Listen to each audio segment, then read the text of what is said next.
How do you build a loyal audience that keeps coming back beyond just being authentic and relatable? I feel like something is missing for me. That is a question from a mindful mess underscore.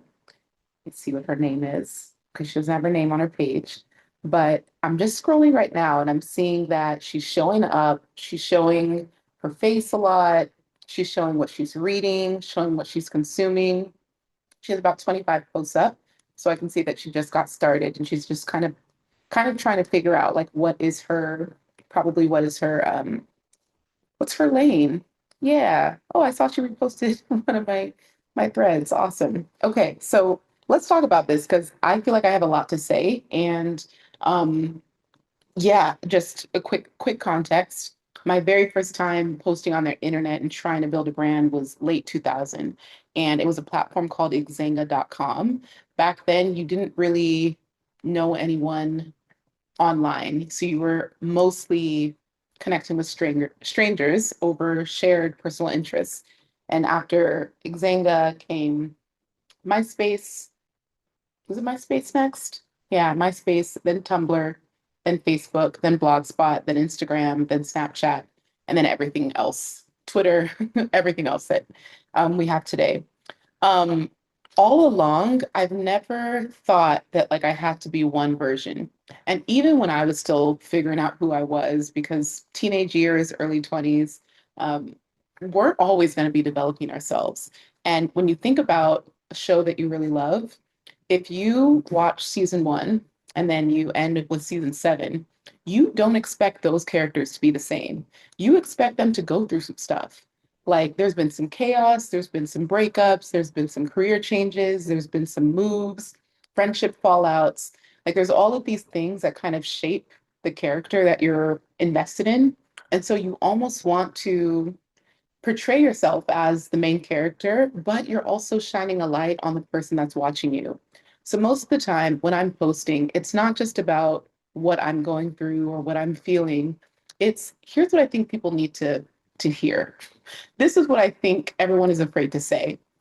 And I mentioned in another video how I've been leaning into the bully, the positive bully. It feels weird to say it out loud because there's nothing positive about the word bully. And so I guess I'm trying to redefine what it means to really beat into yourself the definition of you are capable, like that belief of anything you want is possible. And to a degree where you almost have to gaslight yourself into a completely different reality. So back to your core question. Let's start with the first sentence. How do you build a loyal audience that keeps coming back? So loyalty is built through generosity.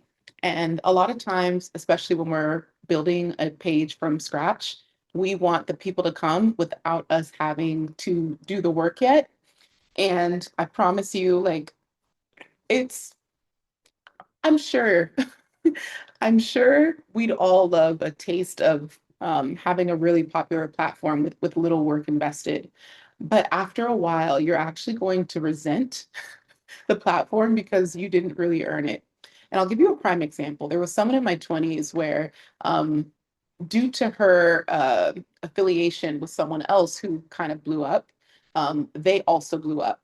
And so, because they blew up off of affiliation and not actual work, they got all of these fans and followers, but they didn't know their brand voice. They didn't know what to say. They didn't know how to show up. And they would always text me like, "Oh, I don't know. Gosh, like I'm bored of my audience. I don't know what to say. I don't know what to do with them. Like they're just, I'll always remember when they said this, I wish I had an intelligent audience like yours." And that was when it hit me. I'm like, oh, I post consciously, I post intelligently, I post with nuance and depth and thought provoking statements with the goal of finding people that I would actually want to have a conversation with in real life. It does nothing for me if I'm going viral off of weird memes and blanket cliches because that just attracts anybody. And if you've ever felt fear of posting something that is aligned with your values, For example, I will never fear speaking up for Palestine because I've always built my platform off of speaking up for the oppressed. So there is nothing that is outside of the boundaries of what people expect from me. And yes, maybe someone, didn't know and they came a week ago like, "Oh my gosh, what do you mean? The hostages, what about the hostages?" Yes, and oppression for centuries. So I have never been afraid to speak my mind. And that is a part of the loyalty that I've built. People can expect that I'm going to speak up when something matters. And if you are building an audience, not despite your values, but because of them, you will attract, I don't want to say a higher caliber, but a deeper quality. Like you can go deeper with them because they're not just here for the surface level tips. And if you are also building a brand that's transactional, people will only be here to the degree that you can help them. And I was mindful that I wanted to get out of that because I got into it a little bit with travel. I became the person where, I was sharing all these travel tips, solo travel for women, places where it's safe, places where you can hitchhike, places where it's affordable. Like I just became the person to just publish not just free itineraries, but just tips, just stories. And so people would then, I would get excited. They would, get their first passport, they would book their first trip. And then on the flight, like before landing, they'd be like, "All right, I'm landing in an hour in London. Tell me where to go and what to do." And I'm like, wait, I'm not a travel agent." So it only took a couple times where that happened for me to realize, "Oh, I've got to shift something here because I'm building a brand now that's reliant on me serving constantly to individual circumstances versus me sharing in a broadcast format about the things that matter." I don't know if that sentence made sense. So you have to be mindful of that because it is very easy for that to happen. And I think there's also seasons where you should be generous, where you should be offering tips, advice, lessons, value, and to be mindful not to make that the entirety of your brand. I think in 2020, a lot of people went viral from being super helpful in a transactional way. We're like, "You follow me for money advice. Therefore, you will continue to be around to the degree that I'm helping you with your money." And the minute you pivot into, I don't know, video games, you've lost the bulk and the core of your audience. So if you are someone who has multiple passions and maybe you're nicheless, maybe you're multi-passionate, maybe you're still figuring it out, always build a brand around yourself first, like your identity, your curiosities, your interests, your passions, what you love. And then the storylines can start to shape themselves. Sometimes the word content pillars feels restrictive or reductive because it doesn't actually fully encompass all that you are and all that you want to share. And I'm also mindful that I will switch it up so quick. As soon as someone thinks they've got me figured out, I loop in a new storyline that they will have no idea. And funny enough, I have a couple projects in the background that I have not posted about yet. And because it's for me and I'm really enjoying it and I don't want to corrupt it yet. But the minute I start to share it, people will now start to expect it as a part of the storyline. So, and maybe one day I'll be like, "Yeah, it's time," So it's fun. It's cool. It keeps people guessing. So building a loyal fan base starts with you showing up in a way that is both generous and protective of your capacity. If you want someone to come back, you have to first give them a reason to come. So, what is the most valuable part of your page? I'm coming to your page now, and I love you have the most recent pin post, or you posted 22 hours ago about the art of being seen. And yeah, how it's terrifying and how you're still learning and how to start messy. So I love that content that is showing that you are in the process of being visible and building your personal brand. So that's a beautiful thing. And then before that, let's go a couple posts down. So you're talking about knowing that you're ADHD and you've been medicated for it. That's super exciting. Oh my gosh, I'm so happy for you. And yeah, there's like a street graffiti, street art, and you're posing in front of it in a beautiful yellow top, super cute. The caption is a fit that I never got around to posting, so I'll post it here. Okay, lots of selfies. So right now, your page feels more like a diary than a place that's a resource. And I think when you're building a personal brand, people, the diary element can come. The diary element can be sprinkled in, but probably 80% of your posts should be resourceful, shareable, knowledgeable, helpful. So the carousel that you posted 22 hours ago, that's really great. And I would keep that as one singular format. And because it was multiple slides and lots of text, I can tell you took a long time to make it. So instead of having to feel like every post needs to take hours to create, I want you to think of a second format that feels uh, more simple and more sustainable. Maybe something where you're just talking on camera. And I recently shared this tip about if you are afraid to talk on camera, to start with this sentence. I suck at this, but I have a message to share.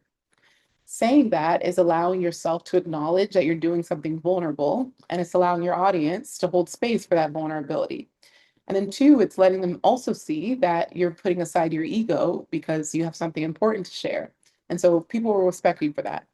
And I think the more you allow yourself to be seen doing something that feels really hard, the more people will admire like this leap that you're making, but also start to pay attention. And a lot of my clients, whether they're in the Life Leap or private clients, a lot of them have launched storytelling series this year, and it's so cool to just watch them flourish. And one thing that they're also noticing is that people are leaning in, people are paying attention. People are going like, wait, you went from posting twice this year to now posting 3 times a week. Like, what's going on? And so you also train your audience to expect consistency when you start being consistent. Okay, let's move on to the next point. So then you said beyond just being authentic and relatable. So here's the thing about authenticity that I'll say. I never feel like it, I never have to manufacture authenticity or orchestrate like, okay, this is authentic, therefore I will post it. I'm myself. And it's really easy to live life and build a personal brand when there's fluidity and synchronicity in between. Like there's no turning off one version of my life and then putting it on the internet and vice versa. So for example, being sober for 3 years, imagine I was still drinking in the background and then I'm coming online and pretending to be sober. That is chaos. I could not imagine the level of disruption that would happen in my spirit because I'm living this double life. So I just bring myself to the internet because it's easier to keep tabs of what's happening in my life. If you feel like there's like a double life that you're living or something that you're ashamed of, maybe that's an invitation to let people into that part. And I'm not saying share everything. Please still maintain boundaries and privacy. For example, I'm from a family of 8, but half of my siblings do not have social media. And for that reason, they're not tagged or shown much. And they actually don't want an online footprint. They look at me like I'm crazy because they see that it's working, but they're like, we're not trying to get caught up. So, and I can respect that. And at the same time, it's not my choice to make for them. So with that, like I can still maintain the boundaries of respecting my siblings' privacy without feeling like I'm living, a double life. So for you, maybe there's something kind of like you were mentioning with your ADHD medication and diagnosis. The fact that you're starting your medication journey, that might be like a storyline to like let people into. Ironically, I recorded a video where I gave like a 9-month update on how my medication journey is going, and then I forgot. I forgot that I recorded it until now. So maybe I'll post it. That happens often. I'll be spurred of the moment, have an idea, record it, and then never post it because I just forgot that I recorded it. So that happens. Okay, so that's what I have to say about authenticity. It's not something that you should have to intentionally do. You yourself being who you are and pressing record on a camera or typing words that you say to yourself or in an everyday speech, Like that is authentic. I think because it's become such a buzzword, many of us are trying to force authenticity through bearing our soul or, doing or sharing things that are actually just oversharing. And I think there was a video a few days ago where I talked about how oversharing actually limits the connection that people, um, not limits, but um, kind of repels sometimes. Like people, especially if you're wanting to create an offer or a service or host a community, people want to know that they're coming to someone who they have discernment in terms of what is worth sharing and what's not. And for example, the person, oh, this is actually a really good example because there was someone that I wanted to hire for some work a couple of years ago. I just thought they did brilliant work, and I love finding vendors, contractors, artists, creatives. I love supporting them online, and oftentimes because I'm not trying to have more stuff. I can't buy physical stuff. So if I can, license a design or use it for a collaboration, I'll always look for creatives. Anyways, on their social media, all they did was complain. There was so much negativity. It was like every day was a crisis. And I absolutely know the feeling of being in crisis. I know I've come across posts where people have shared something really vulnerable and I've sent them money and it was like a one-time thing. I understand sharing a really difficult time, but if every day you're going through something different, it's going to make me feel like I don't know what to expect from you or that there might be a sense of unreliability. So I think it's an absolute privilege to have therapy. It's a privilege to have a strong support system, friends, someone that you can come home to and unload on, and vice versa. They can unload on you. But yeah, I think that's the difference of like authentic and like what should also be kept for offline. And then relatability. I've said a few statements about this where I actually think aiming to be respected should be a greater yearning than wanting to be uh, relatable. And it's good when we say things that people are like, "Ooh, I know what that's like," or "Yes, I get it." And they'll share your content, they'll share your words. It's good to have a sense of relatability that people can see that you understand what they're going through. But when you're respected, you're paid. I'm gonna hold a pause for that. When you're respected, you're paid well. So I am relatable to the degree that I'm sharing what I know is a common struggle. I'm sharing everyday things. I'm sharing what's a part of the journey and what I've also overcome.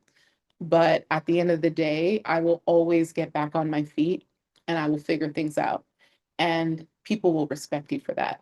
So I show up in a way to where if someone is having a bad day, on someone's worst day, they know that they can come to my page and get something, some nugget of wisdom, some feeling of uh, they'll be refueled by my words. They'll be re-energized. They will see something that will spark a light and get them back up.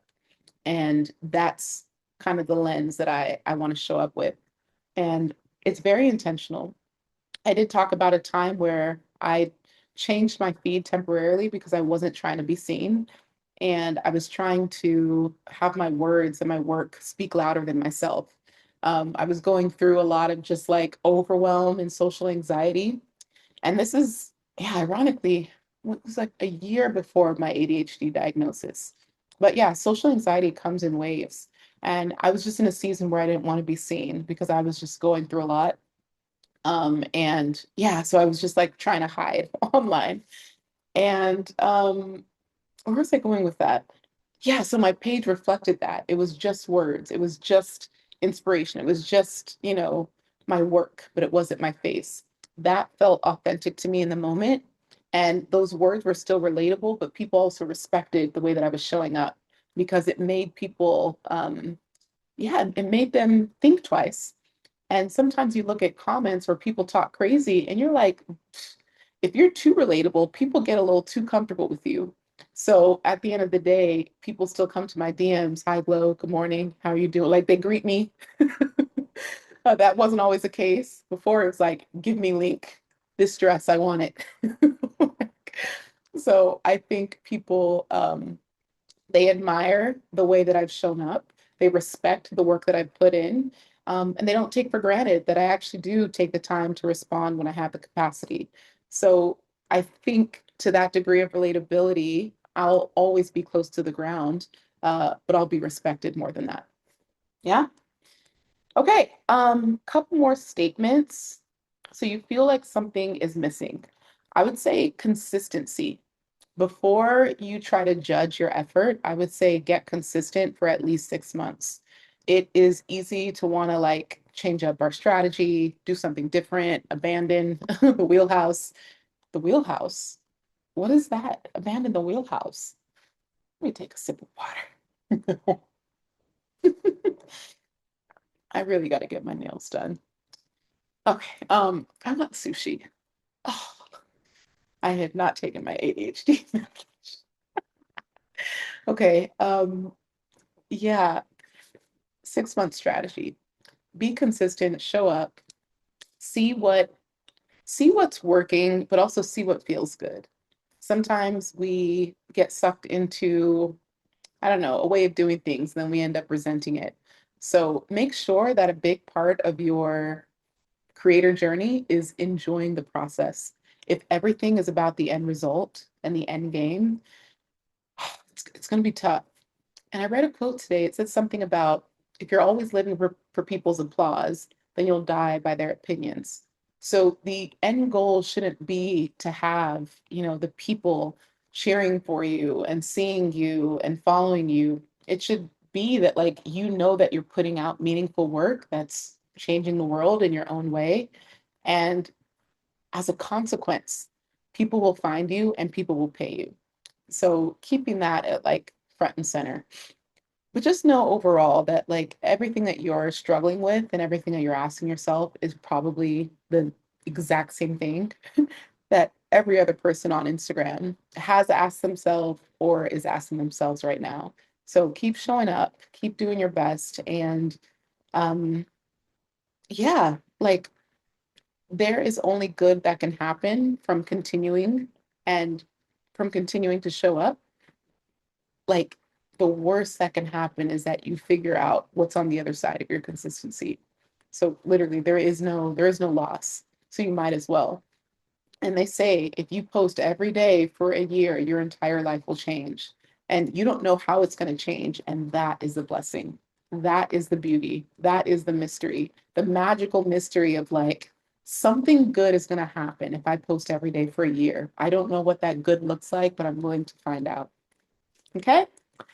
And if you need 90 content creation ideas, you can head to mycreativereset.com. It's the link in the description, just 50 cents a day. And there is daily affirmation, tasks, tools, resources, and ways to spur your creativity so that you can come on social in a way that honors who you're becoming. Okay. It's going to help you find your voice, I promise. All right, y'all. Great questions. Keep them coming. I am reading these from the Serial Storytellers broadcast channel on Instagram. So if you want to drop your question in, oh, actually, I think it's too late. But you can join the channel. I'll collect another group of questions soon. But yeah, I'll see y'all.